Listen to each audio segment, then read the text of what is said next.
Bismillahirrahmanirrahim. Assalamualaikum warahmatullahi wabarakatuh. Baiklah, di sini saya akan menyampaikan materi yaitu teori umum tentang pemahaman Al-Quran dan Hadis.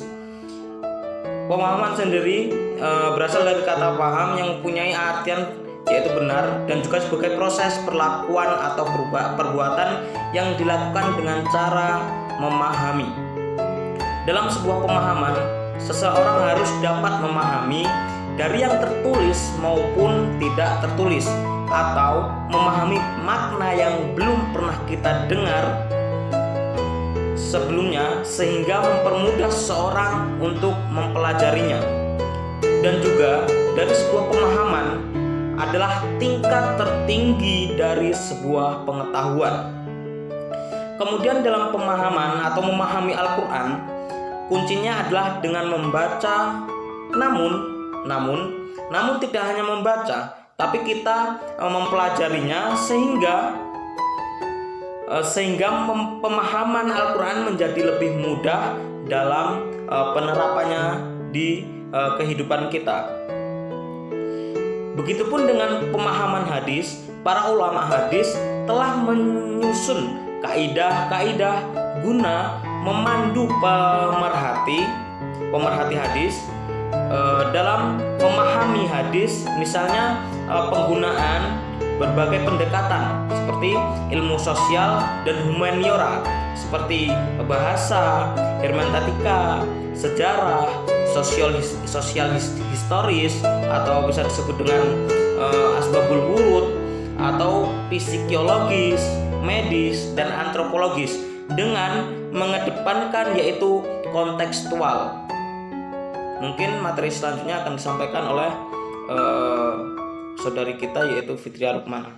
Baik, di sini saya akan melanjutkan materi dari saudara Eka Adi Saputra tentang teori umum penafsiran. Teori umum penafsiran terdapat dua teori, yakni yang pertama teori hermeneutika, yang kedua semantik. Teori ini biasanya digunakan dalam asbabun nuzul dan muhasabah.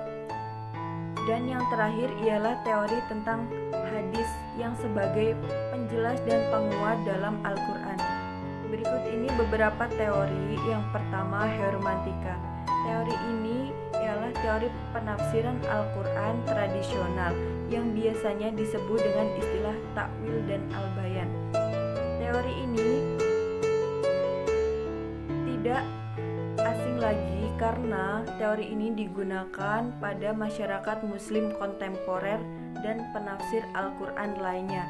Ialah yang berfungsi sebagai penambung ilmu-ilmu dalam Al-Quran dan kemudian dituangkan dalam suatu penjelasan, dan itu tidak bersifat secara semena-mena. Kemudian yang kedua, semantik. Semantik berasal dari bahasa Yunani yang artinya semantikos, memaknai, mengartikan, dan menandakan. Teori ini digunakan sebagai penyelidik suatu makna yang dihubungkan dengan suatu gagasan dan perubahan dalam memaknai suatu penjelasan dalam Al-Quran tersebut. Materi selanjutnya akan disampaikan oleh saudari Puji Amalia Putri. Assalamualaikum warahmatullahi wabarakatuh. Baik, saya di sini akan menjelaskan materi tentang tahrij hadis. Telah kita ketahui bersama-sama bahwasanya ajaran Islam itu bersumber pada Al-Quran. Namun selain itu, hadis juga memiliki kedudukan yang sangat penting di dalam ajaran Islam. Akan tetapi tidak sama dengan Al-Quran, karena Al-Quran itu dijaga langsung oleh Allah Subhanahu wa Ta'ala, sebagaimana yang telah dijelaskan di dalam surat Al-Hijr ayat 9. Kemudian tahrij hadis. Tahrij hadis secara bahasa yaitu kharaja, yaitu yang artinya keluar, ataupun sebaliknya yaitu udhul, yang artinya masuk. Jadi diambil kesimpulan bahwasanya hadis secara bahasa itu ialah mengeluarkan atau memasukkan. Kemudian tahrij hadis secara istilah atau secara terminologi, yaitu sesuatu yang disandarkan kepada Rasulullah SAW, baik itu disandarkannya secara valid seperti contohnya hadis sahih dan hadis hasan, ataupun disandarkannya yang secara tidak valid, yaitu seperti hadis maudhu dan hadis dhaif. Kemudian pada awalnya tahrij hadis dilakukan hanya untuk sebatas untuk mengetahui sebuah letak hadis pada kitab atau literatur. Kemudian metode-metode tahrij hadis. Yang pertama yaitu metode indeks nama sahabat, dan yang kedua yaitu metode kata pertama dalam matan, yang ketiga metode indeks kata, yang keempat metode tematis hadis, dan yang kelima yaitu metode penelusuran berdasarkan kondisi matan dan sanad. Kemudian prinsip-prinsip tahrij hadis. Prinsip tahrij hadis salah satunya yaitu mandiri, yaitu penilaiannya diberikan kepada sanad dan dikaji tanpa harus meneliti seluruh sanad yang ada. Kemudian tujuan tahrij hadis. Tujuan tahrij hadis ialah untuk mengetahui dan menetapkan sanad dalam sebuah hadis. Baik, sekian, terima kasih. Wassalamualaikum warahmatullahi wabarakatuh. Assalamualaikum warahmatullahi wabarakatuh. Baik, pada kali ini saya akan menjelaskan tentang kritik sanad. Kritik sanad adalah upaya mengkaji hadis Rasulullah SAW untuk menentukan hadis yang benar-benar berasal dari Nabi Muhammad SAW. Penentuan sanad sangatlah penting untuk menentukan derajat suatu hadis tersebut. Apakah hadis tersebut sahih, mungkar, atau hasan.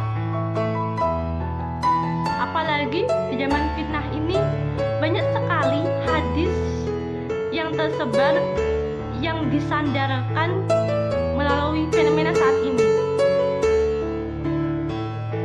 Padahal hadis tersebut belum jelas perawi dan sanadnya. Bahkan hadis tersebut banyak sekali yang tersebar merupakan hadis palsu.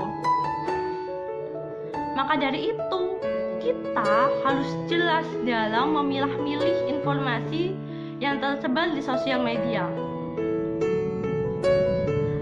Bagaimana sumbernya, bagaimana hadisnya, bagaimana perawinya, bagaimana dalilnya, bagaimana sanad hadis tersebut. Jangan sampai kita menyebarkan informasi yang belum jelas sanadnya tersebut,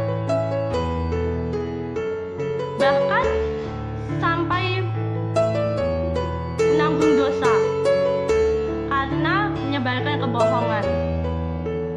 Baik, itu saja dari saya. Cukup sekian, saya akhiri. Wassalamualaikum warahmatullahi wabarakatuh. Baik, di sini saya akan menjelaskan materi tentang kritik matan. Kritik matan adalah suatu kritik yang menitik beratkan kepada matan, yang mana berawal dari kecurigaan kesahihan suatu hadis dari sisi matan. Kemudian yang dinamakan dengan kritik matan hadis, yaitu suatu upaya penelitian atau penilaian terhadap matan hadis Rasulullah untuk menentukan suatu derajat hadis. Apakah hadis tersebut merupakan hadis yang sahih atau bukan. Lalu kritik matan dibagi menjadi dua macam. Nah, yang pertama yaitu kritik matan prakodifikasi, dan yang kedua kritik matan masa pasca prakodifikasi. Lalu adapun langkah-langkah dalam melakukan kritik matan. Langkah-langkah yang bisa dilakukan dalam melakukan kritik matan hadis menurut pemaparan Bustamin dalam bukunya Metodologi Kritik Hadis, yaitu yang pertama menghimpun hadis-hadis yang terjalin dalam tema yang sama. Yang kedua, penelitian matan hadis dengan pendekatan hadis sahih. Yang ketiga, penelitian matan hadis dengan pendekatan Al-Quran. Yang keempat, penelitian matan hadis dengan pendekatan bahasa. Yang kelima, penelitian matan hadis dengan pendekatan sejarah. Dan yang terakhir yaitu penelitian matan hadis dengan pendekatan ilmu pengetahuan. Nah, mungkin itu saja yang dapat saya sampaikan. Mungkin ada pertanyaan, bisa komen di bawah. Lalu materi selanjutnya akan dilanjutkan oleh saudari Ida Triandini. Saya persilahkan. Baik, di sini saya akan melanjutkan materi selanjutnya, yaitu materi pemahaman hadis Nabi. Materi pemahaman hadis Nabi atau biasa yang disebut teknik interpretasi merupakan suatu cara yang ditempuh seseorang untuk memahami suatu hadis. Metode ini terdapat 3 cara. Yang pertama yaitu metode tekstual, di mana metode ini berdasarkan teks semata tanpa menghiraukan latar belakang suatu peristiwa hadis tersebut atau asbab al-wurud. Yang kedua yaitu teknik kontekstual. Teknik ini berdasarkan latar belakang suatu peristiwa atau asbab al-wurud yang dikaitkan dengan masa kini. Dan yang ketiga yaitu metode intertekstual atau antar teks, di mana metode ini dengan sistematis matan hadis yang dikaitkan atau masih bersangkutan dengan hadis lain atau ayat-ayat Al-Qur'an. Baik, sampai di sini materi selanjutnya akan dibacakan oleh Indah Melati. Warahmatullahi wabarakatuh. Saya di sini akan menjelaskan materi tentang sejarah metodologi tafsir Al-Qur'an hadis klasik, dimulai sejak dini, yaitu sejak zaman Rasulullah sebagai orang yang pertama yang menafsirkan Al-Qur'an dan menjelaskan kepada seluruh umat Islam akan wahyu yang diturunkan oleh Allah kepada hatinya. Pada masa itu tidak ada satupun seseorang yang berani menafsirkan Al-Quran karena beliau ada di tengah-tengah para sahabat. Surat An-Nahl ayat 44, yaitu hadis klasik. Dapat dikatakan bahwa menuju kesempurnaan sebagai mempunyai kaidah dan metodologi pada fase awal pembelajaran hadis yang dilakukan oleh Rasulullah. Kemudian para sahabat menafsirkan hadis-hadis dan menyampaikan kepada sahabatnya yang lain, atau dengan pola keriwayatan Nabi Muhammad. Sekian saya akhiri. Wassalamualaikum warahmatullahi wabarakatuh. Saya Irfan Maulana akan menjelaskan tentang sejarah penafsir tafsir Al-Quran dan hadis. Tafsir Quran pada era sahabat dan Rasulullah itu dulu belum ada, dikarenakan para sahabat langsung bertanya makna Al-Quran kepada Rasulullah SAW. Kemudian barulah abad kedua dan ketiga Hijriyah, para muslimin mulai mengalami salah dalam pemahaman Al-Quran. Secara lisan pun mengalami kesalahan dikarenakan bahasa Arab yang gundul. Setelah itu, Abu Aswad Ad-Duwali membuat sebuah kaidah i'rab yang memberikan harokat pada bahasa Arab. Setelah terbentuknya kaidah i'rab tersebut, para ulama mulai menafsirkan Al-Quran sehingga terbentuklah sebuah pedoman dalam penafsiran Al-Quran yang disebut Ulumul Quran. Nah, setelah terbentuknya Ulumul Quran tersebut, metode penafsiran Al-Quran mulai berkembang pesat hingga saat ini. Sekian, terima kasih. Bismillahirrahmanirrahim. Assalamualaikum warahmatullahi wabarakatuh. Di sini saya akan menyampaikan tentang sejarah metodologi tafsir Al-Quran hadis kontemporer. Jadi dalam dunia Islam memiliki sejarah yang panjang seiring dengan sejarah yang ditafsirkan, yaitu Al-Quran. Sebagaimana diketahui bersama, terdapat karya tafsir Al-Quran yang begitu banyak dan beragam para ulama telah melakukan pemetaan terhadap periodisasi tafsir, pemenggalan berdasarkan masa. Ini terdapat beberapa macam, ada yang membaginya pada masa Nabi, masa sahabat, masa tabi'in, serta masa modern kontemporer. Era formatif, era ini dimulai sejak masa Nabi Muhammad SAW.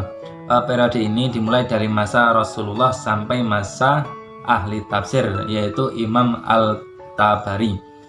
Pada masa ini Rasulullah menjadi sentral figur dalam menjelaskan ayat, asbabun nuzul, lafadz dan makna kalimat yang muskil. Selanjutnya setelah era formatif, yaitu ada era afirmatif, yaitu kelanjutan dari era formatif. Era afirmatif ini dinilai lebih banyak berbasis pada nalar ideologi.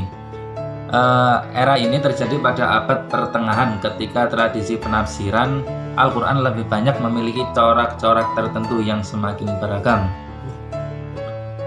Selanjutnya yaitu era reformatif. Era reformatif ini diawali dengan munculnya tokoh-tokoh pemberharu seperti Sayyid Ahmad Khan dengan karyanya yaitu Tafhim Al-Quran. Assalamualaikum warahmatullahi wabarakatuh. Di sini saya akan menyampaikan kesimpulan tentang penafsiran Al-Quran hadis dan pembelajarannya. Yang pertama yaitu teori umum tentang pemahaman Al-Quran hadis, yaitu bagaimana cara kita memahami Al-Quran hadis dengan cara mempelajari dan mengamalkannya. Yang kedua, teori umum tentang penafsiran Al-Quran hadis, yaitu terdapat dua teori, yaitu hurmatika sematik. Biasanya digunakan dalam asbabun nuzul dan mashabah. Yang selanjutnya yaitu tahrij hadis, yaitu segala sesuatu yang disadarkan kepada Rasulullah yang bertujuan untuk mengetahui dan menetapkan kualitas sebuah sanad dalam hadis. Yang selanjutnya yaitu sanad yang berupa sandaran dari perawi. Kritik matan adalah isi hadis. Nah, metode pemahaman hadis adalah cara untuk memahami dan menafsirkan hadis Nabi. Kalau sejarah metodologi tafsir Quran hadis klasik yaitu tafsir yang menuju kesempurnaan. Yang modern itu lebih pada caranya yang lebih modern. Dan yang kontemporer yaitu perpaduan antara klasik dan modern. Sekian dari saya akhiri. Wassalamualaikum warahmatullahi wabarakatuh.